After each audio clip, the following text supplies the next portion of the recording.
Hello everyone. दोस्तों एक बार फिर से स्वागत है आप सभी का आपके अपने यूट्यूब चैनल पे।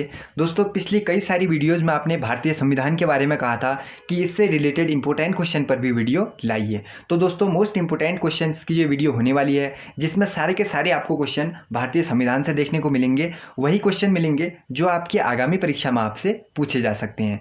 तो चलिए दोस्तों साथ मिलकर आज की वीडियो को भी स्टार्ट करते हैं। आज की वीडियो में पहला सवाल हमसे पूछा जाता है, भारतीय संविधान में कितनी अनुसूचियां हैं? इसके ऑप्शन हैं 6, 8, 10 या फिर 12।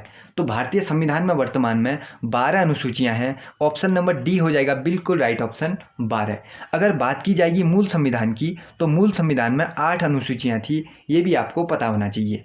बढ़ते हैं दोस्तों नेक्स्ट क्वेश्चन की ओर। अगला सवाल, भारतीय संविधान सभा का गठन कब हुआ था? भारतीय संविधान सभा का गठन 6 दिसंबर 1946 को हुआ था। तो पूरी डेट सहित आपको पता होना चाहिए 6 दिसंबर 1946। ऑप्शन नंबर बी हो जाएगा बिल्कुल राइट ऑप्शन। बढ़ते हैं नेक्स्ट क्वेश्चन की ओर। अगला सवाल, संविधान सभा की प्रथम बैठक कब हुई थी? 4 ऑप्शन आप पढ़ लीजिए। दोस्तों इस क्वेश्चन से मैं ऑप्शन को नहीं बताने वाला क्योंकि उससे वीडियो ज़्यादा लंबी हो जाती है, तो इसीलिए हम कम समय में ज़्यादा क्वेश्चनों को देखने की कोशिश करेंगे। भारतीय संविधान सभा की प्रथम बैठक हुई थी 9 दिसंबर 1946 को। ऑप्शन नंबर ए हो जाएगा बिल्कुल राइट ऑप्शन, 9 दिसंबर 1946। दोस्तों वीडियो में इंपॉर्टेंट क्वेश्चन है, इसीलिए आप अपने साथ एक पेन और कॉपी लेकर बैठ जाइए। जो भी क्वेश्चन आपको आता है बहुत अच्छी बात है, जो क्वेश्चन ना आए उसे नोट भी करते हुए रहना। बढ़ते हैं नेक्स्ट क्वेश्चन की ओर। अगला सवाल, संविधान सभा के अस्थायी अध्यक्ष कौन थे? सबसे पहले क्वेश्चन को ध्यान से पढ़ना है। हमसे पूछा गया है अस्थायी अध्यक्ष, तो कौन हो जाएंगे? डॉक्टर सच्चिदानंद सिन्हा। ऑप्शन नंबर बी हो जाएगा हमारा बिल्कुल राइट ऑप्शन, डॉक्टर सच्चिदानंद सिन्हा। बढ़ते हैं नेक्स्ट क्वेश्चन की ओर। अगला सवाल, निम्न में से किन्हें संविधान सभा का स्थायी अध्यक्ष चुना गया? अब इस क्वेश्चन में हमसे पूछ लिया है स्थायी अध्यक्ष, तो कौन हो जाएंगे? डॉक्टर राजेंद्र प्रसाद। 4 के 4 ऑप्शन आप देख लीजिए। डॉक्टर राजेंद्र प्रसाद हो जाएगा इसका बिल्कुल राइट ऑप्शन। अब अगले सवाल में हमसे पूछा जाता है, जवाहरलाल नेहरू ने उद्देश्य प्रस्ताव कब प्रस्तुत किया था? 4 के 4 ऑप्शन आप देख लीजिए। उद्देश्य प्रस्ताव किया था 13 दिसंबर 1946 को। तो 13 दिसंबर 1946 यानी ऑप्शन नंबर ए हो जाएगा बिल्कुल राइट ऑप्शन। बढ़ते हैं नेक्स्ट क्वेश्चन की ओर। अगले सवाल, इनमें से बहुत सारे क्वेश्चन आपको ऐसे हो सकते हैं जो आपको पहले से आते हों, क्योंकि ये इंपॉर्टेंट क्वेश्चन है, मोस्ट इंपॉर्टेंट क्वेश्चन है, रिपीटेड होते रहते हैं, तो बहुत सारे क्वेश्चन आपको पहले से भी आते होंगे। जो क्वेश्चन ना आए उसे जरूर से नोट कर लेना। अगला सवाल में हमसे पूछा है, संविधान निर्माण की प्रक्रिया कितने अवधि में संपन्न हुई? तो संविधान बनने में कितना दिन लगा था? 2 वर्ष से 11 माह 18 दिन का समय लगा था। तो ऑप्शन नंबर ए को कर लेते हैं हम यहाँ पर राइट ऑप्शन। बढ़ते हैं अगले सवाल की तरफ। अब अगले सवाल में हमसे पूछा जाता है, भारतीय संविधान को संविधान सभा द्वारा कब अंगीकृत किया गया? 2 सवाल इंपॉर्टेंट हैं जिसमें आपको कन्फ्यूजन हो सकता है। एक तो पूछा जाता है कब अंगीकृत किया गया, दूसरा पूछा जाता है पूर्ण रूप से लागू कब किया गया। तो अंगीकृत कब किया गया? 26 नवंबर 1949 को। Option number A. आप लोग क्वेश्चन ध्यान से देख लीजिए। सबसे पहले मैं आपको क्वेश्चन दिखा देता हूं। भारतीय संविधान सभा का संविधान सभा द्वारा कब अंगीकृत किया गया? तो 26 नवंबर 1949 को अंगीकृत किया गया था। बात आएगी पूर्णतः कब लागू किया गया, तो पूर्ण रूप से लागू किया गया 26 जनवरी 1950 को। इसमें ऑप्शन नंबर बी हो जाएगा राइट ऑप्शन। बढ़ते हैं दोस्तों अगले सवाल की तरफ। अब अगले सवाल में हमसे पूछा है, भारतीय संविधान का जनक किसे कहा जाता है? सबसे सिंपल सा क्वेश्चन है, डॉक्टर भीमराव अंबेडकर जी को कहा जाता है। ऑप्शन नंबर डी राइट हो जाएगा। बढ़ते हैं अगले क्वेश्चन की तरफ। अब अगले सवाल में हमसे पूछा है, भारतीय संविधान सभा की संचालन समिति के अध्यक्ष कौन थे? संचालन समिति के अध्यक्ष कौन थे? डॉक्टर राजेंद्र प्रसाद। तो ऑप्शन नंबर सी हो जाएगा हमारा बिल्कुल राइट ऑप्शन। अगला सवाल हमसे पूछा जाता है, निम्न में से कौन संविधान सभा के प्रारूप समिति के अध्यक्ष थे? डॉक्टर भीमराव अंबेडकर जी थे प्रारूप समिति के अध्यक्ष। ऑप्शन नंबर ए हो जाएगा हमारा राइट ऑप्शन। तो देखो बेसिक से क्वेश्चन यहाँ पर हैं, धीरे धीरे आपको आगे अनुच्छेद से रिलेटेड, अनुसूची से रिलेटेड सारे क्वेश्चन देखने को मिलने वाले हैं। वीडियो में मेरे साथ अंत तक बने रहना, जरूर आपको अच्छे अच्छे क्वेश्चन देखने को मिलेंगे जो आपको एग्जाम में फायदा देंगे। अब अगले सवाल में हमसे पूछा जाता है, निम्न में से कौन संविधान सभा के अध्यक्ष हैं प्रांतीय संविधान सभा के? एक क्वेश्चन इससे ऐसे भी पूछा जा सकता है, भारतीय संविधान के प्रांतीय संविधान सभा के अध्यक्ष कौन थे? वल्लभ भाई पटेल, जवाहरलाल नेहरू, जे बी कृपलानी या फिर एच सी मुखर्जी। क्या राइट करोगे? ऑप्शन नंबर ए राइट करोगे, सरदार वल्लभ भाई पटेल। ऑप्शन नंबर ए हो जाएगा इसका बिल्कुल राइट ऑप्शन। बढ़ते हैं दोस्तों नेक्स्ट क्वेश्चन की ओर। अगला सवाल, संविधान की किस अनुसूची में 3 सूचियों का वर्णन है? बताओ। बहुत सारी परीक्षाओं में रिपीट हुआ है, खास करके इस क्वेश्चन को आपने एसएससी की बहुत सारी परीक्षाओं में देखा भी होगा। यूके ट्रिपल एससी की परीक्षाओं में भी इसे पूछा जा चुका है। किस अनुसूची में 3 सूचियों का वर्णन है? 5वीं, 6ठी, 9वीं या फिर 7वीं अनुसूची? तो 3 सूचियों का वर्णन किस में है? 7वीं अनुसूची में। ऑप्शन नंबर सी हो जाएगा हमारा बिल्कुल राइट ऑप्शन। 7वीं अनुसूची के बारे में आपने पढ़ा होगा, केंद्र राज्य के बीच शक्ति विभाजन के बारे में आपने पढ़ा होगा, जो 7वीं अनुसूची में है। केंद्र और राज्य के बीच जो होता है शक्ति का विभाजन होता है। 3 अनुसूचियाँ इसमें कौन कौन सी आती हैं? सबसे पहली आती है संघ, उसके बाद आती है कौन सी? राज्य, और उसके बाद आती है समवर्ती सूची। इन सूचियों की यहाँ पर बात हो रही है। तो कौन सी अनुसूची में है ये तीनों के तीन? ये हैं 7वीं अनुसूची में। आपको पता होना चाहिए। टोटल 12 अनुसूची होती हैं, उसमें से कोई भी आपसे क्वेश्चन पूछा जा सकता है। अभी मैं आपको सभी के बारे में बता दूंगा। अगला सवाल हमसे पूछा है, संविधान की किस अनुसूची में 22 भाषाओं का उल्लेख है? 7वीं, 8वीं, 9वीं या फिर 10वीं? ये भी इंपॉर्टेंट क्वेश्चन है, बार बार रिपीटेड है। तो 8वीं अनुसूची में है 22 भाषाओं का वर्णन। ऑप्शन नंबर बी हो जाएगा इसका बिल्कुल राइट ऑप्शन। 22 भाषाओं का वर्णन पूछेगा तो किस में है? 8वीं अनुसूची में है 22 भाषा। और जो मूल अनुसूची में कितने? 8वीं अनुसूची में 22 भाषाओं का वर्णन कहा था। पहले जो मूल अनुसूची थी उसमें कितनी थी? 14 भाषाओं का वर्णन था। उसके बाद संविधान संशोधन हुए, उसमें जो 14 से बढ़ाकर भाषाएं कितनी बना दी गई? 22 बना दी गई। अगर इसके बारे में मैं आपको थोड़ा डिटेल में बताऊं तो इसको हम इस तरीके से जानते हैं। देखो, जब पहले 14 भाषाएं थी, उसके बाद जब संविधान संशोधन हुआ तो 21वां संविधान संशोधन हुआ था 1967। 21वां संविधान संशोधन 1967 में कौन कौन सी भाषाएं जोड़ी गई? सिंधी को जोड़ा गया था। इसको भी आप नोट करते हुए चलिए। किसको जोड़ा गया? सिंधी को जोड़ा गया 21वां संविधान संशोधन 1967 में। एक भाषा यहाँ जुड़ी। इसके बाद 71वां संविधान संशोधन 1992। 71वां संविधान संशोधन 1992 में किसे जोड़ा गया? कोंकणी को। देखते हुए चलिए, आप क्वेश्चन पूछ लेता है कौन इससे रिलेटेड भाषा नहीं है तो आपको वहाँ पर ये आना चाहिए। कोंकणी को, नेपाली को और मणिपुरी को, ये 3 भाषाएं 71वें संविधान संशोधन से जुड़ी 1992 की। इसके बाद अगली बारी आई 92वां संविधान संशोधन 2004 का। 92वां संविधान संशोधन 2004 से जोड़ा गया संथाली को, डोगरी को। देखो मेरे साथ लिखते हुए चलो, संथाली, डोगरी, मैथिली और चौथी भाषा थी बोडो। इन भाषाओं को जोड़ दिया गया 2004 से, बोडो।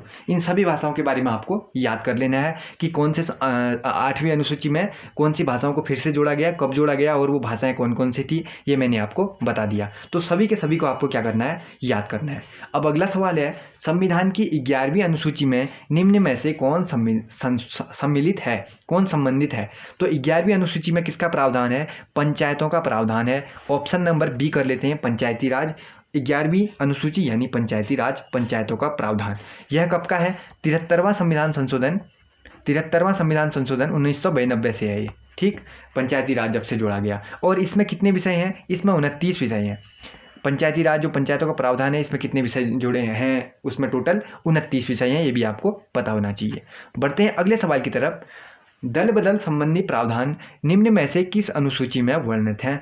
दल विदल जो संबंधी प्रावधान है 10वीं, 8वीं, 12वीं या फिर 11वीं? तो दल बदल विरोध किस में आपने अगर पढ़ा होगा तो 10वीं अनुसूची में है। ऑप्शन नंबर ए हो जाएगा हमारा बिल्कुल राइट ऑप्शन, दल बदल विरोध। और यह कौन से संविधान संशोधन से आया है? 52वें संविधान संशोधन 1985 से आया है। सारे के सारे जो इंपॉर्टेंट ऑप्शन होंगे, ऑप्शनों से रिलेटेड होंगे, जो भी मैं आपको बताऊंगा, उन सभी को भी आपको साथ में नोट करते हुए चलना है, क्योंकि कोई भी क्वेश्चन सभी इंपॉर्टेंट है, कोई भी आपसे पूछा जा सकता है।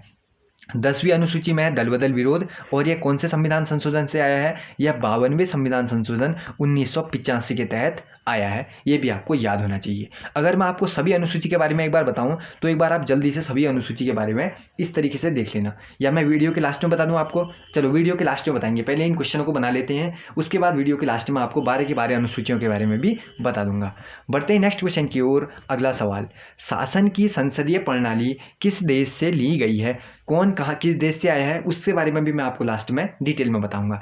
अभी हमसे पूछा है शासन की संसदीय प्रणाली किस देश से ली गई है, तो किस देश से ली गई है? ये ब्रिटेन से। England, Britain. Option number D हो जाएगा हमारा बिल्कुल राइट ऑप्शन। कनाडा से क्या लिया गया है, इसमें तो ब्रिटेन राइट कर दिया हमने। अब कनाडा से हमसे पूछेगा तो कनाडा से हमने लिया है संघात्मक व्यवस्था और केंद्र राज्य संबंध, जिनमें 3 अनुसूचियाँ थी ना, वो हमने कहाँ से ली हैं, कनाडा से ली हैं। केंद्र राज्य संबंध के बारे में वो हमने कनाडा से लिया है। बात आएगी रूस से, तो रूस से हमने क्या लिया है, रूस से हमने लिए हैं मौलिक कर्तव्य लिए हैं, और जो अधिकार हैं वो कहाँ से लिए हैं, यूएसए से लिए हैं। इससे रिलेटेड भी जो मेन चीज़ें हैं और सारा कुछ है वो मैं आपको आगे बताता हुआ चलूँगा। अभी हमने मेन चीज़ क्या देखी, शासन की संसदीय प्रणाली किस देश से ली गई है। शासन की संसदीय प्रणाली कहाँ से ली गई है, ब्रिटेन से ली गई है। ऑप्शन नंबर डी हो जाएगा हमारा बिल्कुल राइट ऑप्शन। 4 के 4 ऑप्शन हमने देखे। कनाडा से हमने लिया था संघात्मक व्यवस्था, केंद्र राज्य संबंध और राज्यपाल द्वारा राष्ट्रपति हेतु विशेष आरक्षण वगैरह, ये सब कनाडा से लिया गया है, इसको नोट रखो आप। और बात आएगी रूस से, तो रूस से क्या लिया था हमने, अभी क्या पढ़ा था, रूस से हमने क्या लिया था, रूस से हमने लिया था मौलिक कर्तव्य। रूस से हमने क्या लिए थे, मौलिक कर्तव्य लिए थे। बात आएगी यूएसए से, तो यूएसए से हमने बहुत सारी चीज़ें ली हैं। यूएसए से बात करेंगे तो सबसे पहले हमने लिया है मौलिक अधिकार। कर्तव्य और अधिकार में गलत नहीं करना है। यूएसए से क्या लिया हमने, मौलिक अधिकार लिया है। और संविधान के अनुरक्षक हेतु सुप्रीम कोर्ट भी वहीं से लिया है, न्यायिक पुनरीक्षण भी वहाँ से लिया है, उद्देशिका भी, लिखित संविधान भी और प्रस्तावना भी। ये सारी की चीज़ें आपको याद होनी चाहिए। लास्ट में एक बार मैं डिटेल में आपको बता भी दूंगा। बढ़ते हैं नेक्स्ट क्वेश्चन की ओर। अगला सवाल, भारतीय संविधान में समवर्ती सूची की प्रेरणा कहाँ से ली गई है। समवर्ती सूची की प्रेरणा कहाँ से ली है हमने, ऑस्ट्रेलिया से ली है। ऑप्शन नंबर सी हो जाएगा हमारा बिल्कुल राइट ऑप्शन, ऑस्ट्रेलिया। समवर्ती सूची आएगा, इसका मतलब ये नहीं कि आप जो मैंने ऊपर बताया था, जो हमने कनाडा से लिया था केंद्र राज्य संबंध, उसके बारे में ऑस्ट्रेलिया फिट नहीं करोगे। अगर समवर्ती सूची के बारे में पूछेगा तो ऑस्ट्रेलिया राइट करोगे। अगर इस तरीके से पूछता है कि केंद्र राज्य संबंध हमने कहाँ से लिए हैं, तो कौन सा राइट हो जाएगा, कनाडा राइट हो जाएगा। बढ़ते हैं नेक्स्ट क्वेश्चन की ओर। अगला सवाल, अब अगले सवाल में हमसे पूछा है भारतीय संविधान में आपात उपबंध का प्रावधान हमने कहाँ से लिया है। आपात उपबंध का प्रावधान लिया है हमने जर्मनी से। ऑप्शन नंबर ए हो जाएगा इसका बिल्कुल राइट ऑप्शन। आपात उपबंध मोस्ट इंपोर्टेंट है, रिपीट होते रहता है। आपात उपबंध हमने लिया है जर्मनी से। बढ़ते हैं नेक्स्ट क्वेश्चन की ओर। अगला सवाल, मौलिक अधिकार का सिद्धांत कहाँ से प्रेरित है। तो अभी मैंने आपको ऊपर बताया था यूएसए यानी अमेरिका से हमने क्या लिए हैं, मौलिक अधिकार लिए हैं। रूस से बात आएगी तो रूस से क्या लिए हैं, मौलिक कर्तव्य लिए हैं। अगला सवाल, अब अगले सवाल में हमसे पूछा है भारतीय संविधान के अंतर्गत संघ और राज्यों के बीच शक्ति का विभाजन किसकी प्रेरणा है। अभी मैंने आपको ऊपर ही बताया था, कनाडा से लिया है हमने। केंद्र राज्य के बीच जो शक्ति विभाजन है वो लिया हमने कनाडा से। बढ़ते हैं नेक्स्ट क्वेश्चन की ओर। अगला सवाल, राज्य के नीति निर्देशक तत्व किस देश के संविधान से लिए गए हैं। नीति निर्देशक तत्व कहाँ से लिए गए हैं, आयरलैंड से लिए गए हैं। ऑप्शन नंबर बी हो जाएगा इसका बिल्कुल राइट ऑप्शन, आयरलैंड। जितने भी क्वेश्चन है आपको अभी अभी याद करने हैं, याद अपनी नोटबुक में नोट कर लेना है, फिर उनको याद करना है, क्योंकि इंपॉर्टेंट क्वेश्चन है। कोई भी क्वेश्चन आपसे एग्जाम में पूछा जा सकता है। बहुत सारे कमेंट में आपने बताया था, तो मैंने कहा चलो इस पर भी एक वीडियो बना देता हूँ। मौलिक कर्तव्यों को किस देश से ग्रहण किया गया है। कर्तव्य, जो मौलिक अधिकार थे वो अमेरिका था, जो मौलिक कर्तव्य थे वो रूस था। ऑप्शन नंबर बी हो जाएगा हमारा बिल्कुल राइट ऑप्शन। जो क्या कहते हैं, जो ये मौलिक कर्तव्य थे ये कहाँ से लिए गए हैं, ये लिए गए हैं रूस से। जो मौलिक कर्तव्य हैं इनके बारे में मैं थोड़ा और बता देता हूँ आपको, इस तरीके से याद कर लीजिए। अभी टोटल मौलिक कर्तव्य हमारे पास कितने हैं, 11 मौलिक कर्तव्य हैं, ये आपको याद होना चाहिए। और जो मूल कर्तव्य यानी मौलिक कर्तव्य हैं ये आर्टिकल 51A के अंतर्गत आते हैं, इसको भी नोट करो। मौलिक कर्तव्य अभी टोटल कितने हैं, 11 हैं। और किसके अंतर्गत आते हैं, ये आर्टिकल 51A के तहत में आते हैं। और 51A के साथ भी याद कर लो, आर्टिकल में तो कितना नंबर आएगा इसका, 51। अगर भाग में पूछेगा तो भाग 4A में है ये, ठीक, याद कर लिया। और इनकी टोटल संख्या कितनी थी, मौलिक कर्तव्यों की 11 थी, ये भी मैंने आपको बता दिया। 11 तो कितने थे, अभी हुए हैं 11 टोटल कितने कर्तव्य थे, 11, ये अभी हुए हैं। पहले कितने थे, पहले मौलिक कर्तव्य कितने थे, 10 थे। आपको पता चल गया ना, तो ये हो गया फिर। और मौलिक कर्तव्य जो हैं ये संविधान में कब जोड़े गए, मौलिक कर्तव्य संविधान में कब जोड़े गए, ये भी क्वेश्चन पूछ लिया जाता है। यह 42वां संविधान संशोधन 1976 के तहत जोड़े गए थे। याद करो, लिखो, इसको नोट करो।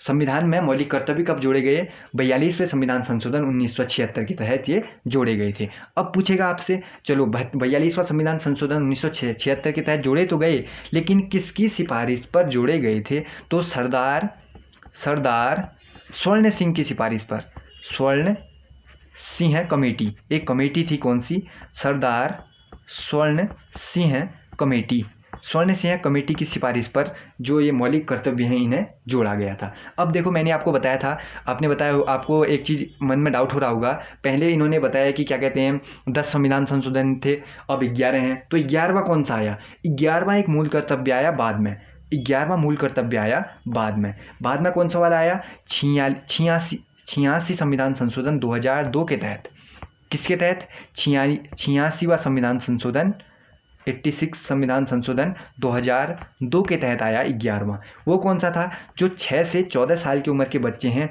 उनको निःशुल्क शिक्षा, उनको क्या शिक्षा, उनको निःशुल्क शिक्षा, ये आया था 11वां संविधान संशोधन। जो मोस्ट इंपोर्टेंट क्वेश्चन है आपको आना चाहिए, 11वां संविधान जो 11वां मूल कर्तव्य है वो कौन सा है, 6 से 14 साल के बच्चों को निःशुल्क शिक्षा, कब जोड़ा गया, 86वां संविधान संशोधन 2002 के तहत जोड़ा गया। और पूछेगा कहाँ से लिया है, ये तो मैंने आपको बता ही दिया है, रूस से लिया है। जो भी इंपॉर्टेंट क्वेश्चन रहते होंगे वो मैं आपको बताते हुए चलूंगा। किसकी सिफारिश पर जोड़ा गया था, सरदार स्वर्ण सिंह की सिफारिश पर। बढ़ते हैं नेक्स्ट क्वेश्चन की ओर। अगला सवाल, जितने भी मैं आपको बताऊंगा उन सभी को आपको नोट करते हुए चलना है, क्योंकि संविधान से रिलेटेड, अनुसूची से रिलेटेड क्वेश्चन तो बनने ही है, शायद यही बन जाए आपके सवाल में। अगला देखो, संविधान संशोधन की प्रणाली किस देश से प्रेरित है, संविधान संशोधन किस देश से लिया गया है, दक्षिण अफ्रीका से लिया है। इसको लिख लो, मोस्ट इंपोर्टेंट है, यही ना बन जाए कहीं आपके फर्स्ट गार्ड के परीक्षाओं के लिए, आगे कनिष्ठ सहायक में बन जाएगा नहीं तो। संविधान संशोधन की प्रणाली किस देश से प्रेरित है, तो दक्षिण अफ्रीका से प्रेरित है। अगला सवाल देखो, भारतीय संविधान में स्वतंत्रता, समता, बंधुत्व ये किस देश से लिया गया है, ये कहाँ से जोड़ा, ये पूछेगा आपसे। जो समानता है, समता है, स्वतंत्रता है, बंधुत्व है, यह जोड़ा है फ्रांस से। ये 3 शब्द के बारे में याद कर लो, कहाँ से जोड़ा गया है, फ्रांस से जोड़ा गया है। बढ़ते हैं नेक्स्ट क्वेश्चन की ओर। अगला सवाल, जो 12 की 12 अनुसूची हैं और जो मैंने आपको अभी मूल कर्तव्य के बारे में कुछ बताए थे, और उसके साथ ही मैंने एक और चीज़ बताई थी आपको, जो मैं लास्ट में आपकी सारी की सारी क्या कर दूंगा, एक ही साथ क्लियर कर दूंगा कि कौन सा जो चीज़ें हैं, जैसे मौलिक कर्तव्य हैं ये वगैरह हमने कहाँ से लिए हैं, और 1 से 12 तक की अनुसूची में कौन कहाँ पर है, वो मैं आपको एक ही बार में पीछे बता दूंगा, आप नोट कर देना और याद कर लेना। अगला सवाल, भारतीय संविधान में एकल नागरिकता का प्रावधान किस देश से लिया गया है, एकल नागरिकता का प्रावधान कहाँ से लिया है, इंग्लैंड से, इंग्लैंड यानी ब्रिटेन, दोनों एक ही हैं, ठीक। एकल नागरिकता कहाँ से आई, ब्रिटेन से। अगला सवाल, विधि द्वारा स्थापित प्रक्रिया को भारतीय संविधान में किस देश से ग्रहण किया गया है। देखो इस क्वेश्चन को बहुत सारे आयोग, एसएससी हो, यूकेपीएससी हो, यूके ट्रिपल एससी हो, इस क्वेश्चन को पूछते हैं लोगों को कंफ्यूज करने के लिए। क्यों, देखो अब सबसे पहले आपको इसमें स्टार लगा के लिख लेना है, भारतीय संविधान सभा में विधि द्वारा स्थापित प्रक्रिया, पूरा नाम याद रखो, क्या, विधि द्वारा स्थापित प्रक्रिया। अगर ये इसी तरीके से सेम लिखा होगा तो ये कहाँ से लिया है, हमने जापान से लिया है। एक दूसरा नाम है विधि का शासन, क्या नाम है, विधि, इसको ध्यान से देखो, इसमें कंफ्यूज नहीं होना है, क्योंकि बहुत सारे लोग कंफ्यूज होते हैं, अपना नंबर यहाँ पर कैंसिल करवा देते हैं, और आयोग पूछता भी ऐसे ही सवाल है। एक है विधि का शासन, विधि का शासन हमने कहाँ से लिया है, इंग्लैंड से लिया है, इसको याद करो। सबसे पहले विधि का शासन पूछेगा तो इंग्लैंड राइट करोगे, विधि द्वारा स्थापित प्रक्रिया पूछेगा तो जापान राइट करोगे। अब दोनों में कन्फ्यूजन आपको नहीं होना चाहिए और आपका एग्जाम में 1 नंबर गलत नहीं होना चाहिए। अगला सवाल देखो, संविधान की कुंजी किसे कहा जाता है, प्रस्तावना, संवैधानिक उपचारों को, मौलिक अधिकारों को, या फिर उपरोक्त में से किसी को नहीं, तो किसे कहा जाता है, प्रस्तावना को कहा जाता है संविधान की कुंजी, यानी कौन, प्रस्तावना। बढ़ते हैं नेक्स्ट क्वेश्चन की ओर। अगला सवाल, अब अगले सवाल में हमसे पूछा है 42वें संविधान संशोधन 1976 द्वारा प्रस्तावना में किस शब्द को जोड़ा गया था, किसे जोड़ा गया था, समाजवादी, अखंडता, पंथनिरपेक्ष, तीनों को ही जोड़ा गया था। ये सभी हो जाएगा इसका बिल्कुल राइट ऑप्शन। अगले सवाल की तरफ हम साथ में बढ़ते हैं, भारतीय संविधान के किस भाग में नागरिकता का उल्लेख है। नागरिकता का उल्लेख बचपन से आपने पढ़ा होगा, सीधे ये राइट कर देना, भाग 2 में है नागरिकता। नागरिकता भाग 2 में तो है 5 से 11 तक का अनुच्छेद, 5 से 11 तक का, 11 तक आपको क्या पढ़ने को मिलेगा, वहाँ नागरिकता पढ़ने को मिलेगी। अगर भाग पूछेगा तो 2, अगर वैसे अनुच्छेद में पूछा आर्टिकल में तो 5 से 11। बढ़ते हैं नेक्स्ट क्वेश्चन की ओर। अगला सवाल, आई होप कि दोस्तों क्वेश्चनों का लेवल अब आपको अच्छा लग रहा होगा। पीछे कुछ सिंपल क्वेश्चन थे, बीच में कुछ मॉडरेट लेवल के हैं, और आगे को कुछ और अच्छे सवाल हैं जो मैं आपको पूरी वीडियो में आज कवर करवा देने वाला हूँ। अब अगला सवाल देखो, भारतीय संविधान में किस प्रकार की नागरिकता का प्रावधान है? तो एक ही नागरिकता है यहाँ, जो नागरिकता होगी वह एक ही मिलेगी। अगला सवाल देखो, भारतीय संविधान के किस भाग में मौलिक अधिकारों का वर्णन है? मौलिक अधिकार किस में है? भाग 3 में है ना, भाग 3 में आ जाएंगे मौलिक अधिकार। अगला सवाल, किस अनुच्छेद में हो जाएंगे? फिर किस में हो जाएंगे? 12 से 35 तक का है, ये भी आपको याद होना चाहिए। 12 से 35 तक चर्चा हुई है मौलिक अधिकारों की, भाग 3 में। बढ़ते हैं नेक्स्ट क्वेश्चन की ओर। अगला सवाल, अनुच्छेद 14 से 18 तक क्या है? फिर समता का अधिकार है 14 से 18 तक का। समता का अधिकार पूछेगा तो क्या हो जाएंगे? 14 से 18। बढ़ते हैं नेक्स्ट क्वेश्चन की ओर। अगला सवाल, अब अगले सवाल में हमसे पूछा है, निम्नलिखित में से भारतीय संविधान का मैग्ना कार्टा किसे कहा जाता है? मैग्ना कार्टा किसे कहा जाता है? मौलिक अधिकार को कहा जाता है, ये आपको पता होगा। इस टाइप से आपको एक गुमराह करने के लिए एक और की चीज़ लिखी होती है यहाँ पर, भाग 3। यहाँ पर ऑप्शन में भाग 2, भाग 1, भाग 3, भाग 4 इस तरीके से भी लिख सकता है। तो मौलिक अधिकार कितने में है? भाग 3 में है मौलिक अधिकार, और भाग 3 बात एक ही है। बढ़ते हैं नेक्स्ट क्वेश्चन की ओर। अगला सवाल, वर्तमान में मौलिक अधिकारों की संख्या कितनी है? अभी मैंने कौन से बताए थे आपको? मूल कर्तव्य बताए थे, मौलिक कर्तव्य। अब आ गए हैं मौलिक अधिकार कितने हैं। तो मौलिक अधिकार हमारे पास अभी कितने हैं? 6 हैं। बढ़ते हैं नेक्स्ट क्वेश्चन की ओर। अगला सवाल, स्वतंत्रता का अधिकार संविधान के किस अनुच्छेद में है? आज़ादी का अधिकार किस में है बताओ फिर? 19 से 22 तक का है, 19 में है ना, तो 19 से 22 वाला ही हम कर लेते हैं यहाँ पर राइट ऑप्शन। बढ़ते हैं नेक्स्ट क्वेश्चन की ओर। अगला सवाल, एक ये इंपॉर्टेंट क्वेश्चन है जो बहुत सारी परीक्षाओं में पूछा जा सकता है। संविधान सर्वोच्च न्यायालय को किस अनुच्छेद के तहत रिट जारी करने का अधिकार होता है? किस अनुच्छेद के तहत जो संविधान जो न्यायालय होता है रिट जारी करता है? अनुच्छेद 32 के तहत करता है। तो इसको भी एक बार याद कर लो, मोस्ट इंपोर्टेंट भी कर लो और याद भी कर लो। अगला सवाल, भारतीय संविधान में कितनी प्रकार की रिटों का उल्लेख है? 5 टाइप की रिटों का उल्लेख है भारतीय संविधान में। अगला सवाल, निम्न में से किस संविधान संशोधन द्वारा संपत्ति के अधिकार को मौलिक अधिकारों से हटा दिया गया? मोस्ट इंपोर्टेंट ये क्वेश्चन है, अब आपको याद करना है इसको। देखो अभी मैंने आपको ऊपर बताया था, क्या बताया था? यहाँ देखो, सबसे पहले मैंने आपको बताया था यहाँ पर, तो वर्तमान में मौलिक अधिकारों की संख्या कितनी है पूछा था। वर्तमान में मौलिक अधिकारों की संख्या कितनी थी? 6 थी, याद करना आपको। पहले कितनी थी? पहले 7 थी, एक हटा दिया। अब कौन सा हटाया? वो हटाया, ये वाला हटाया, इसमें संपत्ति का अधिकार हटाया। तो संपत्ति के अधिकार को किस संविधान संशोधन के तहत हटा दिया गया, ये आपको पता होना चाहिए। 44वें संविधान संशोधन के तहत हटाया है। ऑप्शन नंबर बी हो जाएगा इसका बिल्कुल राइट ऑप्शन। आपको याद होना चाहिए पहले कितने संविधान संशोधन की यानी हमारे पास वो कितने थे पहले जो मौलिक अधिकार थे। अभी हमने ऊपर पढ़ा कितने? 6 पढ़ा, अभी कितने? 6 हैं। पहले कितने थे? 7 थे, एक को हटा दिया गया। वो कौन सा है? वो है संपत्ति का अधिकार। ये आपको पूरा का पूरा क्या होना चाहिए? याद होना चाहिए। बढ़ते हैं दोस्तों नेक्स्ट क्वेश्चन की ओर। अब अगला सवाल, अब अगले सवाल में हमसे पूछा है, किस अनुच्छेद में संवैधानिक उपचारों का अधिकार कहा गया है? संवैधानिक उपचारों का अधिकार किसे कहा गया है? अनुच्छेद 30, अनुच्छेद 17, अनुच्छेद 32 या फिर अनुच्छेद 18? किसको कहा गया है? संवैधानिक उपचारों का अधिकार कहा गया है अनुच्छेद 32 को। ऑप्शन नंबर सी हो जाएगा इसका बिल्कुल राइट ऑप्शन। बढ़ते हैं दोस्तों नेक्स्ट क्वेश्चन की ओर। संविधान सभा के किस अनुच्छेदों में शोषण के विरुद्ध अधिकार का वर्णन है? तो 23-24 है। ऑप्शन नंबर ए हो जाएगा इसका बिल्कुल राइट ऑप्शन। जो शोषण के विरुद्ध अधिकार हमें दिया गया है वह है अनुच्छेद 23 और 24 में। बढ़ते हैं नेक्स्ट क्वेश्चन की ओर। अगला सवाल, राज्य के नीति निर्देशक तत्व का वर्णन संविधान के किस भाग में है? किस में होगा बताओ फिर? संविधान के जो राज्य के नीति निर्देशक तत्व हैं ये है भाग 5 में। ऑप्शन नंबर डी हो जाएगा इसका बिल्कुल राइट ऑप्शन, भाग 5। बढ़ते हैं नेक्स्ट क्वेश्चन की ओर। अब देखते हैं अगले सवाल में हमसे क्या पूछा गया है। अब अगले सवाल में हमसे पूछा गया है राज्य के नीति निर्देशक तत्व, ये हमने देख लिया है। राज्य के नीति निर्देशक तत्व हैं यह किस संविधान से किससे क्या है ये संबंधित है, पूछ लिया। तो चलो ठीक है, अभी हमसे पूछा गया था किस भाग में है, तो भाग की बात आई थी। तो नीति निर्देशक तत्व किस भाग में थे फिर बताओ? यहाँ पर भाग 5 में थे। हाँ, इसको याद कर लो आप लोग। राज्य के नीति निर्देशक तत्व कौन से भाग में हो जाएंगे? भाग 5 में हो जाएंगे। इसको याद करो, भाग 5 याद करो। और इसके साथ ही अगर आपसे पूछेगा तो किस आर्टिकल के तहत आते हैं तब पूछेगा, तो तब राइट करना आपको 36 से 51। ऑप्शन नंबर ए हो जाएगा इसका बिल्कुल राइट ऑप्शन। ऊपर आपको एक चीज़ सुधारना है, आपको क्या याद करना है? जो नीति निर्देशक तत्व है ये किस में है? भाग 5 में है और 36 से 51 के तहत। बढ़ते हैं नेक्स्ट क्वेश्चन की ओर। अगला सवाल, मौलिक कर्तव्यों को किस समिति की सिफारिश पर संविधान में सम्मिलित किया गया था? अभी मैंने बताया था सरदार स्वर्ण सिंह कमेटी के सिफारिश पर, यानी ऑप्शन नंबर ए को ही कर लेते हैं हम यहाँ पर राइट ऑप्शन। मौलिक कर्तव्यों का उल्लेख किस अनुच्छेद में है? मौलिक कर्तव्य किस में है? कर्तव्य के बारे में मैंने आपको अभी बताया तो था, कर्तव्य के बारे में मैंने आपको बताया था 51A में है, ऑप्शन नंबर बी हो जाएगा, सॉरी मौलिक कर्तव्य किस में हो जाएंगे, 51A में हो जाएंगे। और अभी कितने हैं मौलिक कर्तव्य, मैंने आपको बताया था ये भी 11 हैं, 51A में हैं। कहाँ से लिए गए, रूस से लिए गए। कब जोड़े गए, 1976 में जोड़े गए थे। बढ़ते हैं नेक्स्ट क्वेश्चन की ओर, अगला सवाल। अब देखते हैं अगले सवाल में हमसे क्या पूछा गया है।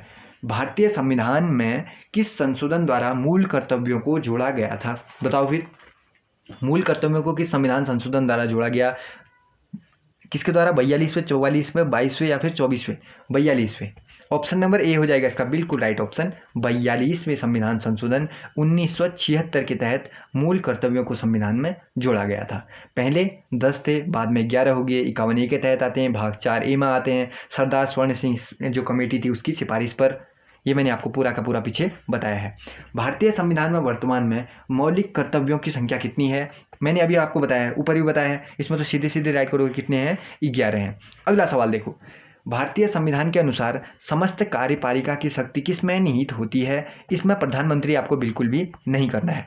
जो कार्यपालिका की शक्ति होती है वह किसमें निहित होती है, राष्ट्रपति में निहित होती है। अगला सवाल देखो, राष्ट्रपति का निर्वाचन कितनी समयावधि के लिए होता है, 5 वर्ष के लिए होता है, आपको पता होगा ना।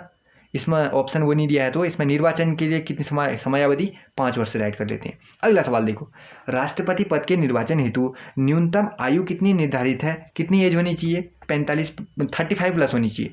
ऑप्शन नंबर 35 प्लस, यानी ऑप्शन नंबर ए राइट हो जाएगा, 35 वर्ष। अगला सवाल देखो, भारत के महान्यायवादी की नियुक्ति कौन करता है, एक महान्यायवादी हो गया, एक महाधिवक्ता हो गया। तो इन दोनों में आपको याद करके रहना, दोनों के दोनों। जो महान्यायवादी होता है इसकी नियुक्ति कौन करता है, प्रधानमंत्री, राष्ट्रपति, उपराष्ट्रपति या फिर लोकसभा अध्यक्ष। महान्यायवादी की नियुक्ति करेगा राष्ट्रपति। ऑप्शन नंबर बी हो जाएगा इसका बिल्कुल राइट ऑप्शन। एक और क्वेश्चन है, देखो ये महान्यायवादी है, ये कौन से आर्टिकल, कौन से अनुच्छेद में आता है, तो आर्टिकल 76 के तहत आता है। ये किसके तहत आएगा, आर्टिकल 76 के तहत। इसकी नियुक्ति कौन करेगा, राष्ट्रपति करेगा। और एक और सवाल इससे पूछा जाता है, भारत सरकार का प्रथम विधिक अधिकारी कौन होता है, भारत सरकार का प्रथम विधिक अधिकारी कौन होता है, इस तरीके से आपसे पूछा जा सकता है, भारत सरकार का प्रथम विधिक अधिकारी कौन होता है, तो तब आपको राइट क्या करना पड़ेगा, महान्यायवादी ही होता है। तो ये आपको पता चल गया ना। अब देखो दूसरा मैंने आपको बताया था महाधिवक्ता, एक और दूसरा है महाधिवक्ता। इसको देखो, महाधिवक्ता की नियुक्ति कौन करता है, जैसे देखो महान्यायवादी की नियुक्ति कौन करता था, राष्ट्रपति ना, तो ये होते हैं राज्य के लिए, तो इसकी नियुक्ति कौन करेगा, यहाँ राज्यपाल करेगा। महाधिवक्ता की नियुक्ति कौन करेगा, यहाँ राज्यपाल करेगा। और यह किस आर्टिकल के तहत होते हैं, आर्टिकल 165 के तहत इनका नाम होता है। किस आर्टिकल के तहत, आर्टिकल 165 के तहत। बढ़ते हैं नेक्स्ट क्वेश्चन की ओर, अगला सवाल,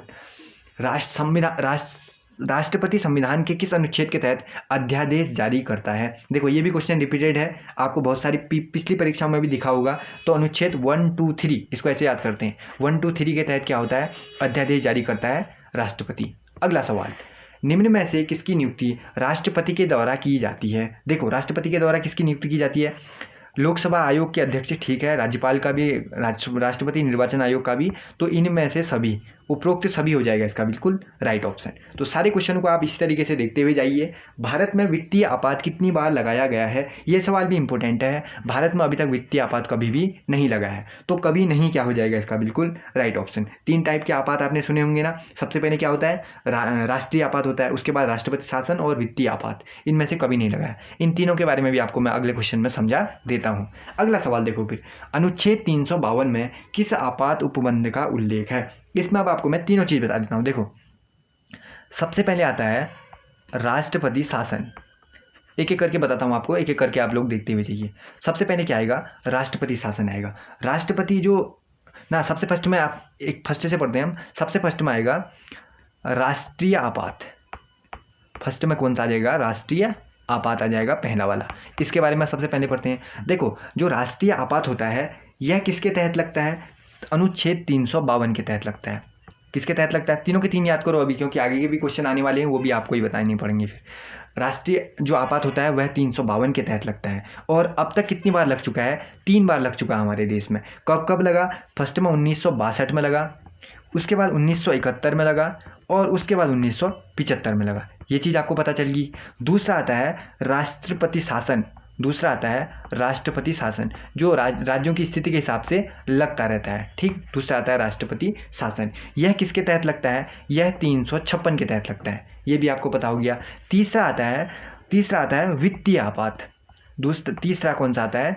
वित्तीय आपात। तो वित्तीय आपात अभी तक हमारे देश में कभी नहीं लगा है। कितनी बार लगा है पूछेगा तो एक बार भी नहीं, यानी 0।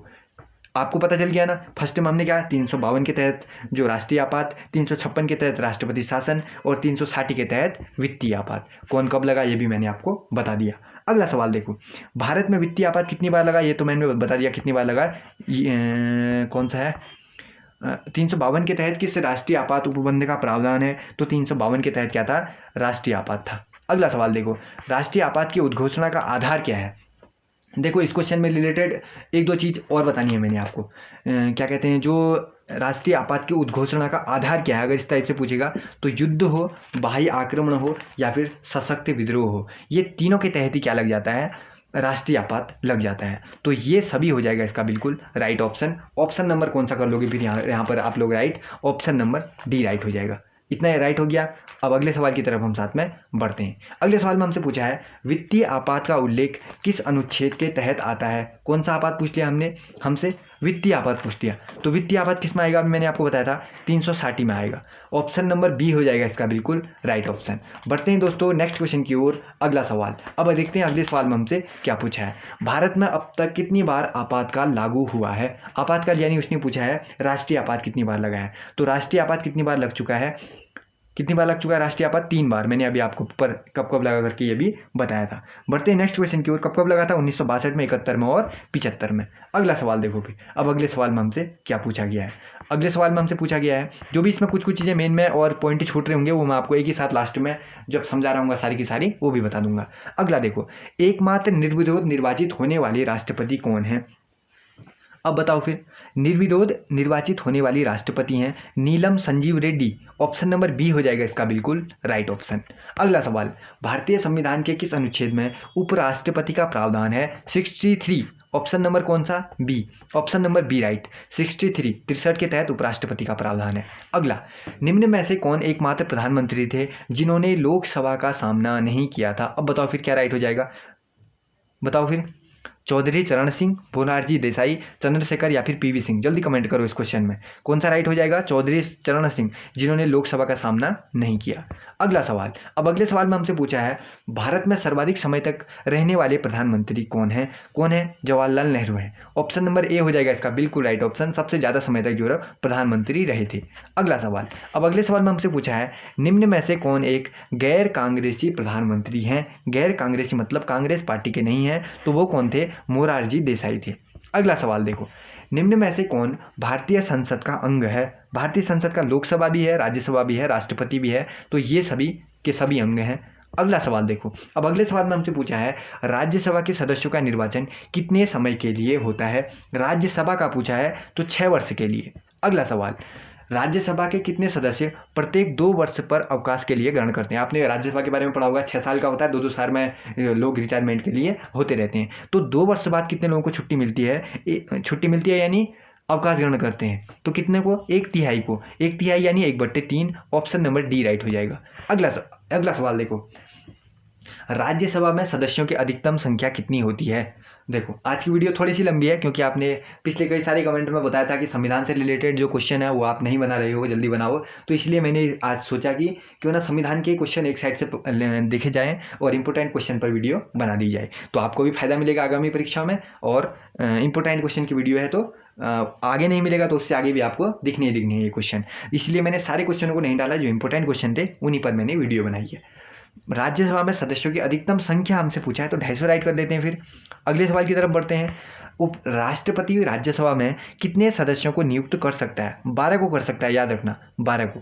अगला, किस सभा का सदस्य उस सदन का सदस्य नहीं होता है? किस सभा का अध्यक्ष उस सदन का सदस्य नहीं होता है? ऐसा राज्यसभा में होता है। Option number A right. अगला सवाल, लोकसभा के सदस्यों के निर्वाचित होने के लिए न्यूनतम आयु सीमा कितनी है? देखो आपको ध्यान ये रखना है, लोकसभा की पूछा है कि राज्यसभा पूछा हमसे। अगर आपसे लोकसभा पूछेगा तो 25 साल का होना चाहिए। अगर आपसे राज्यसभा पूछता है तब आपका 30 साल होना चाहिए। हो गया। बढ़ते हैं नेक्स्ट क्वेश्चन की तरफ। अगला सवाल देखो हमसे क्या पूछता है, धन विधेयक किस सदन में प्रस्तुत किया जा सकता है? बताओ धन विधेयक कहाँ किस में आ सकता है? राज्यसभा, लोकसभा, दोनों में से किसी में नहीं, या फिर उपरोक्त में से कोई, दोनों में से किसी में भी या फिर उपरोक्त में से कोई नहीं। तो धन विधेयक कहाँ आएगा? लोकसभा में आएगा, लोकसभा में आएगा। एक और क्वेश्चन है देखो, ये तो आपने याद किया ही किया, एक मोस्ट इंपोर्टेंट क्वेश्चन इसको भी लिख लो। मोस्ट इंपोर्टेंट क्वेश्चन क्या है? जो संविधान संशोधन होता है, इसको ऐसे देख लो, तो इंपॉर्टेंट है इसीलिए मेरे को बीच में याद आ गया, तो अभी बता देता हूँ, इसी तरह मैं बताते रहूँगा आपको, ठीक। संविधान संशोधन अब आपसे पूछेगा, क्योंकि इंपॉर्टेंट क्वेश्चन भी आप देख लेना है। संविधान संशोधन पूछेगा आपसे किस विधेयक में प्रस्तुत हो सकता है, किस सदन में आएगा पूछेगा। राज्यसभा में आएगा, लोकसभा में आएगा, दोनों में से किसी में भी आएगा या किसी में नहीं आएगा। तो जो संविधान संशोधन है यह राज्यसभा और लोकसभा किसी में भी आ सकता है, किसी में भी प्रस्तुत हो सकता है, तो दोनों में से किसी भी राइट हो जाएगा। देखो धन विधेयक किस में आ सकता है? सिर्फ लोकसभा में आ सकता है। अगर हमसे संविधान संशोधन पूछता है तो दोनों में से किसी में भी आ सकता है। अगला सवाल, राष्ट्रपति आंग्ल इंडियन यानी एंग्लो इंडियन जो समुदाय होता है उससे कितने सदस्य मनोनीत करता है? तो कितने करता है? 2 को करता है, पहले से आपको याद होगा। अगला सवाल, अब अगले सवाल में हमसे पूछा है भारतीय संसद के संयुक्त अधिवेशन की अध्यक्षता कौन करता है? बताओ संयुक्त अधिवेशन की अध्यक्षता करेगा लोकसभा अध्यक्ष। ऑप्शन नंबर सी हो जाएगा हमारा बिल्कुल राइट ऑप्शन, लोकसभा अध्यक्ष। बढ़ते हैं नेक्स्ट क्वेश्चन की ओर। अगला सवाल, संसद के 2 सत्रों के बीच अधिकतम कितने समय का अंतराल होता है? 2 सत्रों के बीच कितने समय का अंतराल होता है? कम 6 महीने का होता है ना, तो 6 महीने राइट हो जाएगा। अगला, वर्तमान समय में राज्यसभा में सदस्यों की संख्या कितनी राइट कर लूँ? राज्यसभा में वर्तमान में 245 ना, यही राइट कर लेता हूँ। अगला, राज्यसभा के सदस्य के रूप में निर्वाचित होने के लिए राज्यसभा का पूछा था तो 30 साल राइट कर लेता हूँ। अगला, लोकसभा के सदस्यों का कार्यकाल कितने का होता है? लोकसभा का पूछा है, ध्यान रखना, 5 साल राइट हो जाएगा। अगला, इसी तरह क्वेश्चन को ध्यान से बनाते हुए आपको पेपर में भी करना है। लोकसभा में सदस्यों की अधिकतम संख्या कितनी निर्धारित है? लोकसभा में पूछा है तो 500 245 या 550, 552, 556 क्या राइट हो जाएगा? लोकसभा में 552 राइट हो जाएगा। अगला सवाल, भारत संसदीय व्यवस्था में संसद के कितने सत्र होते हैं? संसद के सत्र के बारे में आपने पता होगा, जैसे बजट सत्र कहते हैं, फिर मानसून सत्र और शीतकालीन सत्र, 3 ही तो होते हैं ना, तो ऑप्शन नंबर सी राइट हो जाएगा, 3 सत्र। राज्यपाल का कार्यकाल कितने समय का होता है? अब आपको इस क्वेश्चन में ऑप्शनों के हिसाब से करना है। तो देखो राज्यपाल का कार्यकाल जो होता है राष्ट्रपति के प्रसाद पर्यंत होता है, तो राष्ट्रपति के अनुरूप ही होता है ना, तो इसमें आप 5 साल की जगह क्या करोगे? राष्ट्रपति के प्रसाद पर्यंत राइट करोगे। अगला सवाल, निम्न में से किसकी नियुक्ति राज्यपाल द्वारा की जाती है? अभी मैंने आपको महाधिवक्ता के बारे में बताया था, इसकी नियुक्ति भी लोकसभा आयोग का आयुक्त भी और राज्य वित्त आयोग, एक वित्त आयोग से रिलेटेड भी क्वेश्चन बनता है, इसको भी मैं आपको क्या बनाऊंगा, जो राज्य का वित्त आयोग है इसके बारे में भी आपको लास्ट में मैं पूरा क्लियर करवा दूंगा। सबसे पहले हम क्वेश्चन को क्लियर कर लेते हैं, उसके बाद मैं आपको लास्ट में जो जो इंपॉर्टेंट था वो सारा कुछ बता दूंगा, तो उपरोक्त सभी हो जाएगा इसका भी, ठीक है। अगला सवाल देखो फिर, राज्य में मुख्यमंत्री की शपथ कौन दिलाता है? राज्यों में मुख्यमंत्री को शपथ कौन दिलाता है? बताओ फिर, ये तो आप लोग बताओगे, जल्दी से कमेंट करो। राज्य में मुख्यमंत्री को शपथ कौन दिलाता है? बहुत ठीक, कौन दिलाएगा? राज्यपाल दिलाएगा। ऑप्शन नंबर ए राइट हो जाएगा। अगला सवाल देखो, अब अगले सवाल में हमसे पूछा है राज्य सरकार की वास्तविक कार्यपालिका शक्ति किसमें निहित होती है? अब इसमें एक चीज आपको क्या देनी है, ध्यान देनी है। देखो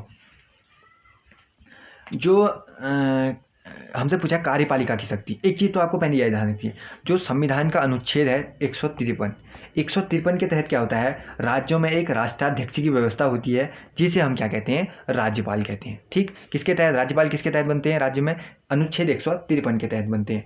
अब देखो फिर क्या कहा जाता है, कार्यपालिका की जो शक्ति होती है वो किस में निहित होती है? फिर बताओ कार्यपालिका की शक्ति किस में निहित होगी? राज्य में, राज्यपाल में ही निहित होगी। लेकिन क्या होता है कि जो राज्यपाल की कार्यपालिका की शक्ति तो राज्यपाल के पास होती है, लेकिन जो यह निर्णय वगैरह लेते हैं, जो ये काम जो चीज़ करनी है उसके बारे में सलाह किससे लेते हैं? मंत्रिपरिषद से लेते हैं।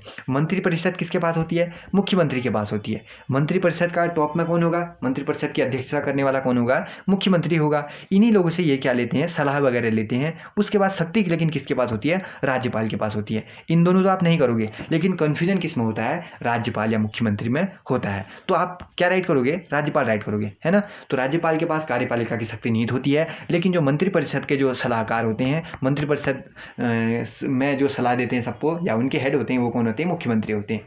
अगला सवाल, जो ये भी पता होना चाहिए कि जो राज्यपाल थे यह किसके तहत बनते हैं? अनुच्छेद 153 के तहत बनते हैं। जो मंत्रिपरिषद होता है तो वह किसके तहत होता है? मंत्रिपरिषद 164 के तहत होता है मंत्रिपरिषद, ये भी आपको पता होना चाहिए, ठीक है ना।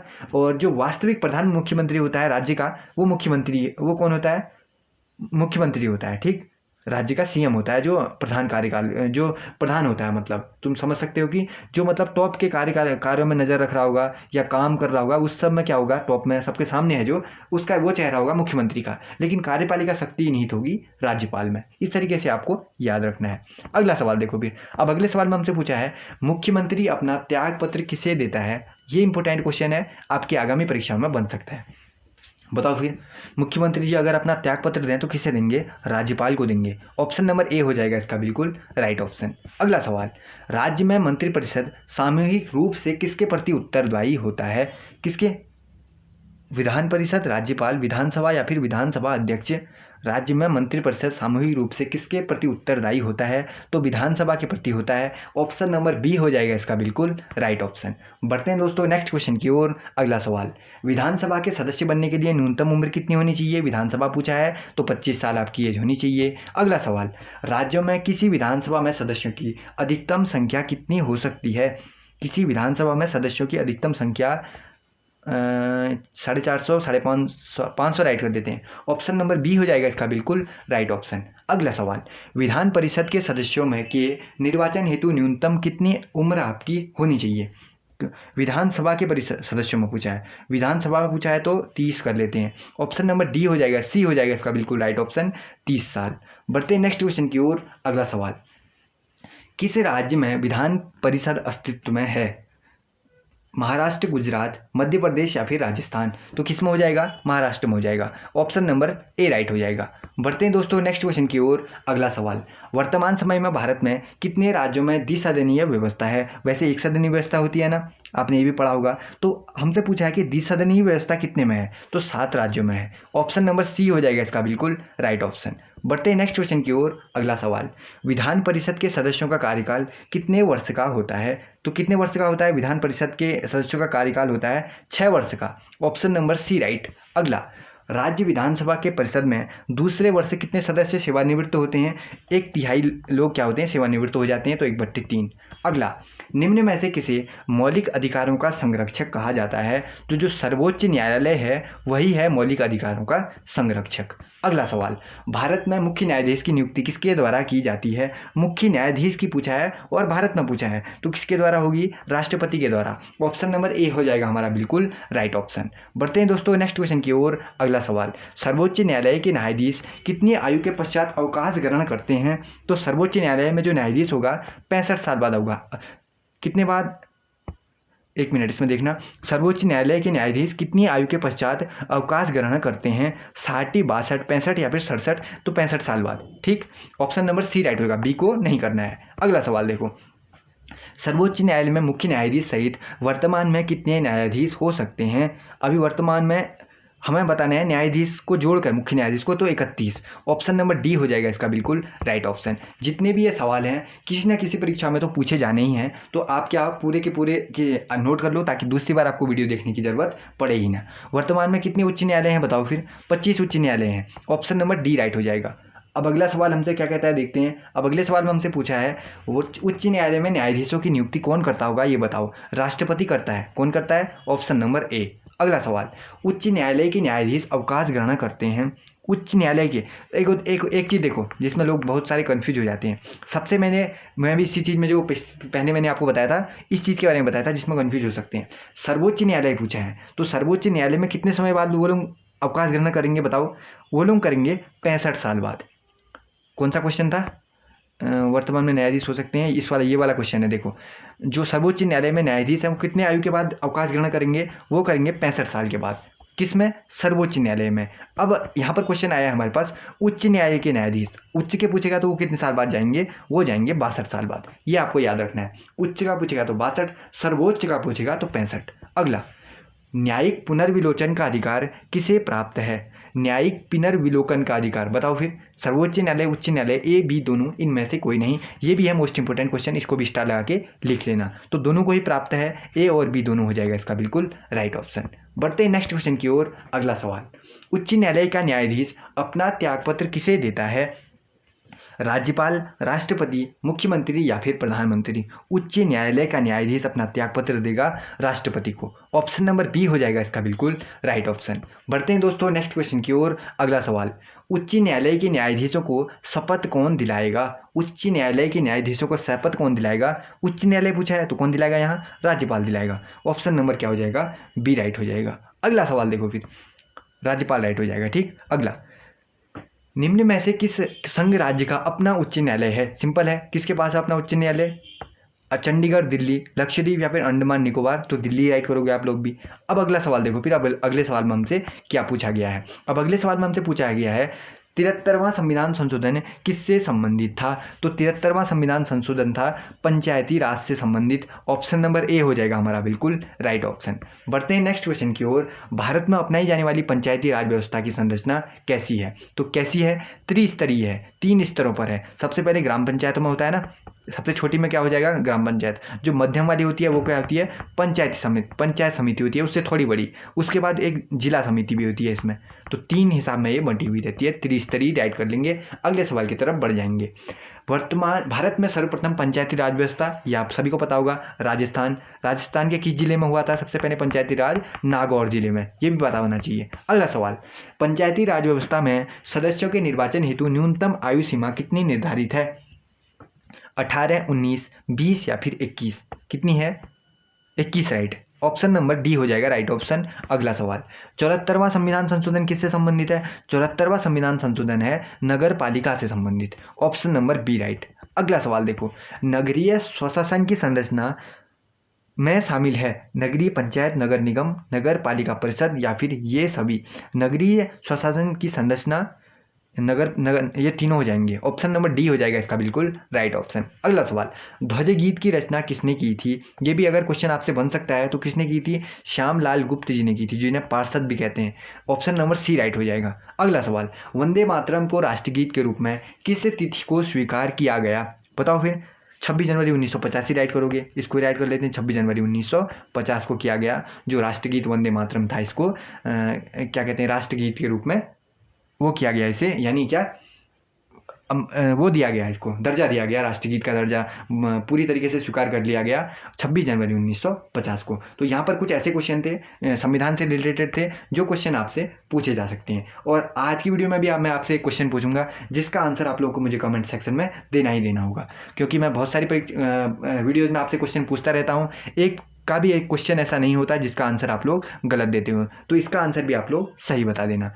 अब हम लोग देख लेते हैं सबसे 12 अनुसूचियों के बारे में। मैं आपको बोलते हुए लिखता रहूँगा, लेकिन अगर मैं जो बोलता रह रहा हूँ वो भी आपको क्या करना पड़ेगा? साथ साथ लिखता रहना पड़ेगा। ठीक है, तो अभी हम देखते हैं सबसे पहले किसके बारे में, उनके बारे में देख लेते हैं। सबसे पहले हम अनुसूचियों के बारे में हम यहाँ पर से देखते हैं। चलिए, अब सबसे पहले हम देखने वाले हैं अनुसूचियों को। अनुसूचियों के लिए मैं थोड़ा नीचे जाता हूँ और इसको क्या कर लेता हूँ, थोड़ा सा बड़ा कर लेता हूँ।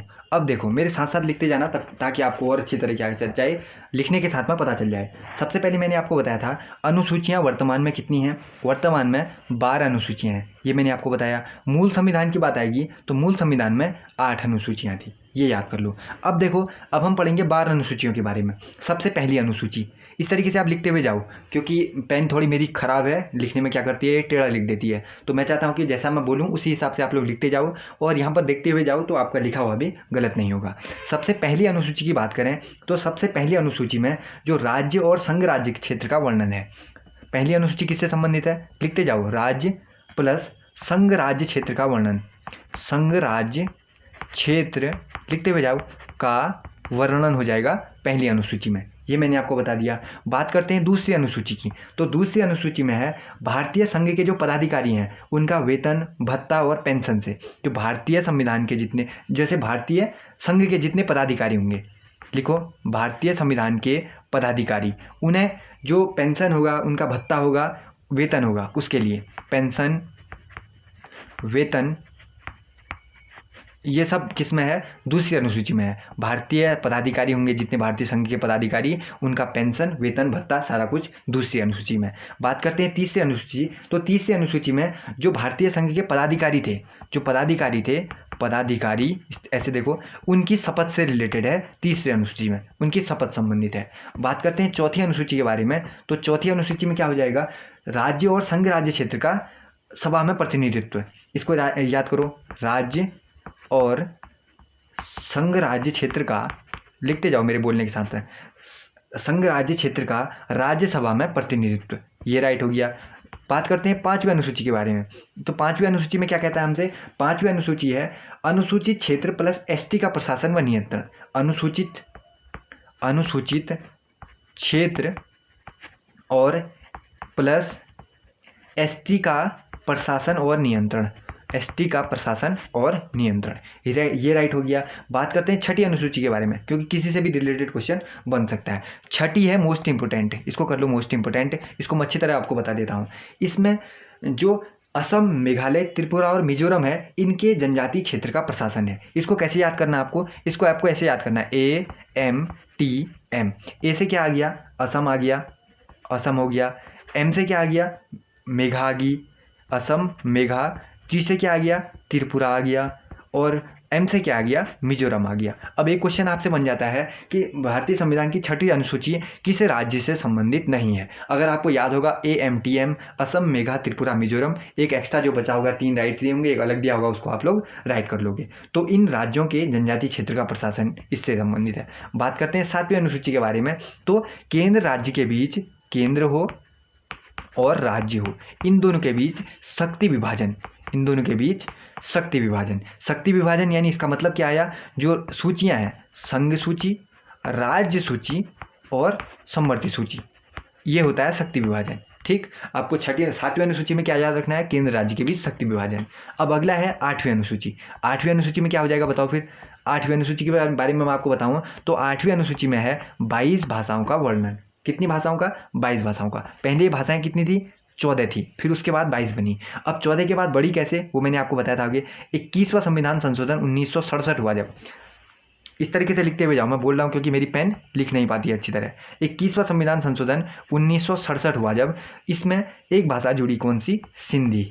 इसको राइट कर लो, ये हो गया। फिर 71वां संविधान संशोधन हुआ 1992 में, इसमें 3 भाषाएं जुड़ी। पहली कोंकणी, धीरे धीरे लिख रहा हूँ क्योंकि तेज लिखने में वो रुक जा रही है। दूसरी भाषा जुड़ी नेपाली और तीसरी भाषा जुड़ी मणिपुरी, ये हो गया। इसके बाद एक और संविधान संशोधन से जुड़ा, एक 4 भाषाएं और जुड़ी, वो था 92वां संविधान संशोधन 2004। 92वां संविधान संशोधन 2004, इसके तहत कौन सी जुड़ी, संथाली जुड़ी और डोगरी जुड़ी और मैथिली जुड़ी और बोडो जुड़ी, बोडो ये जुड़गी, तब ये जोड़ के क्या बनेंगी, 22 भाषाएं बनेंगी। बात करते हैं नवीं अनुसूची के बारे में। नवीं अनुसूची किससे संबंधित है, इससे हुआ था पहला संविधान 1951 से, इसे से जोड़ा गया। पहला संविधान संशोधन 1951, पहला संविधान संशोधन 1951 से इसे जोड़ा, नवीं अनुसूची को जोड़ा, इसे जोड़ा। इससे ये पूछा जा सकता है नवीं अनुसूची को किससे जोड़ा था, संविधान संशोधन 1951 के तहत जोड़ा था। अगला है 10वीं अनुसूची। 10वीं अनुसूची में क्या है, दल विदल विरोध, ये मोस्ट इंपोर्टेंट है। 10वीं अनुसूची में क्या है, दल बदल विरोध, ये राइट हो गया। दल बदल विरोध किसके तहत जुड़ा, 52वां संविधान संशोधन 1985 के तहत जुड़ा, 1985। अगला है 11वीं अनुसूची। 11वीं अनुसूची यानी क्या हो जाएगा, इसमें पंचायतों का प्रावधान है। 11वीं अनुसूची यानी पंचायतों का प्रावधान है। ये किसके तहत जुड़ा, 73वां संविधान संशोधन 1992 के तहत जुड़ा। इसमें कितने विषय हैं, 29 विषय हैं, लिखते हुए चलना आप साथ साथ। अगला है लास्ट 12वीं अनुसूची। 12वीं अनुसूची मतलब नगर पालिका का प्रावधान। 12वीं अनुसूची में नगर पालिका का प्रावधान, ये किससे जुड़ा, 74वां संविधान संशोधन 1992 के तहत जुड़ा। इसमें कितने विषय हैं, 18 विषय हैं। ये सभी के सभी मैंने आपको जो अनुसूचियाँ थी इन सभी के बारे में बता दिया, तो ये आपका क्लियर हो जाना चाहिए। इसके बारे में मैंने आपको इसके बाद मैंने आपको बताया था मूल कर्तव्य के बारे में, तो मैंने आपको बताया। इसके बाद मैंने आपसे कहा था कि वित्त आयोग के बारे में मैं आपको बताऊंगा। सबसे पहले देश के बारे में देखते हैं, वित्त आयोग। वित्त आयोग तो देश का वित्त आयोग है, यह है आर्टिकल 280 के तहत होता है वित्त आयोग। ठीक है, इसमें सदस्य कितने होते हैं, 5 होते हैं। इसकी नियुक्ति कौन करता है, राष्ट्रपति करता है। जल्दी जल्दी लिखते हुए चलो, इसकी नियुक्ति कौन करता है, राष्ट्रपति करता है। ये आपको पता चल गया। ठीक है, इतना ही राइट करो, अभी इतना ही कर लो। ठीक है, अब इतना राइट हो गया। इसके बाद मैंने आपसे क्या कहा था, राज्य के वित्त आयोग के बारे में बताऊंगा। एक राज्य वाला पूछा जा सकता है आपसे, राज्य का वित्त आयोग। राज्य वित्त आयोग का जो आर्टिकल किसके तहत है, 243 झ के तहत। ABCD में अब आप अंदाज़ा लगा लेना, 243 झ के तहत है राज्य वित्त आयोग। इसकी नियुक्ति कौन करता है, राज्यपाल करेगा। इसकी नियुक्ति कौन करेगा, राज्यपाल करेगा। इसको राइट कर लो, ठीक है। अब इतना राइट हो गया। फिर इसके बाद क्या बचा, इसके बाद हम ऊपर जाते हैं और इम्पोर्टेंट क्वेश्चन मैंने आपको यहाँ पर बता ही दिए थे मैंने। इसके बाद इतना ही है। तो मेन चीज़ें जो भी थी वो मैंने आपको बता दी हैं। तो इसी में से हो सकता है कि क्वेश्चन आपको वहाँ देखने को मिल जाए। और इसके बाद एक और चीज़ था कि कौन से संविधान में हमने कौन सी चीज़ कहाँ से ली हुई है। चलो उसको मैं या अगले में बता दूंगा, इसमें मेरी पेन भी नहीं चल रही है। तो कुछ मेन है उसके बारे में ऐसे देख लो। देखो सबसे पहले जो है, इंग्लैंड से हमने क्या लिया था, ब्रिटेन से। इंग्लैंड से हमने क्या लिया था, इसको जल्दी में याद करेंगे तो संसदीय व्यवस्था, मंत्रिमंडलीय सरकार और विधि का शासन, ये हमने इंग्लैंड से लिया था। मेन चीज़ें मैं आपको बताता हूँ। देखो मेन चीज़ों में क्या हो जाएगा, यूएसए से हमने क्या लिया है, मेन चीज़ें मैं 3-4 बता रहा हूँ बस आपको। देखो मौलिक अधिकार लिए हैं, मौलिक अधिकार, इसको एक साइड में लिख लो कहीं पर भी। यूएसए से हमने लिया है मौलिक अधिकार, और सुप्रीम कोर्ट भी वहीं से लिया है हमने, न्यायिक पुनरीक्षण भी वहीं से लिया है, लिखित संविधान भी वहीं से लिया है, और प्रस्तावना, एक और इम्पोर्टेंट है क्या, प्रस्तावना भी वहीं से लिया है। ये हो गया यूएसए का, राइट कर लो। अब दूसरा याद करना आपको, जापान से क्या लिया है हमने, जापान से लिया है विधि द्वारा स्थापित प्रक्रिया। लिखो इसको, विधि द्वारा स्थापित प्रक्रिया, ये ली है हमने कहाँ से, जापान से। दूसरा है, एक और इम्पोर्टेंट है, आपात उपबंध। आपात उपबंध, तो आपात उपबंध हमने कहाँ से लिया है, आपात उपबंध लिया है हमने जर्मनी से। ये राइट कर लो। अगला है संविधान संशोधन, एक और इम्पोर्टेंट है, संविधान संशोधन। संविधान संशोधन प्रक्रिया हमने कहाँ से ली है, दक्षिण अफ्रीका से ली है। संविधान संशोधन कहाँ से लिया हमने, दक्षिण अफ्रीका से लिया है। बस इतना ही हो गया। फिर यही ऐसे क्वेश्चन थे जो इंपॉर्टेंट हैं, जो बार बार पूछ लिए जा सकते हैं, और तो मैंने आपको पीछे बताया ही है। तो लास्ट में आपके लिए एक और सवाल। देखो सबसे पहले वोट देने की उम्र कितनी थी, सबसे पहले वोट देने की उम्र कितनी थी, 21 थी, लेकिन अब कितनी है, 18 है। तो आपको बताना है कि संविधान संशोधन के तहत मतदान की उम्र 21 से 18 वर्ष की गई। बहुत सारी वीडियोज में मैं आपको क्वेश्चन देते रहता हूँ, उसका राइट आंसर आप लोग बताते हो। तो आज के लिए आपका यही क्वेश्चन है, और ज़रूर से आपको इसका आंसर मुझे बताना है। वोट देने की उम्र किस संविधान संशोधन के तहत 21 साल से घटाकर 18 साल कर दी गई। जल्दी से आपको क्या करना है, कमेंट करके मुझे बताना है। बहुत जल्द मुलाकात होगी दोस्तों ऐसी किसी नई वीडियो के साथ में। तो आज तो मैंने आपको यही संविधान से रिलेटेड क्वेश्चन ही बताए। आपको वीडियो कैसी लगी वो मुझे कमेंट करके बताना। किसी क्वेश्चन में डाउट रहा तो वो भी बताना, क्योंकि अगले क्वेश्चन में मैं आपको जरूर से उसका डाउट कर दूंगा आपका क्लियर। बहुत जल्द मुलाकात होंगी नई वीडियो के साथ में। तब तक के लिए पढ़ते रहिए, मुस्कुराते रहिए। जय हिंद, जय भारत, जय देवभूमि उत्तराखंड।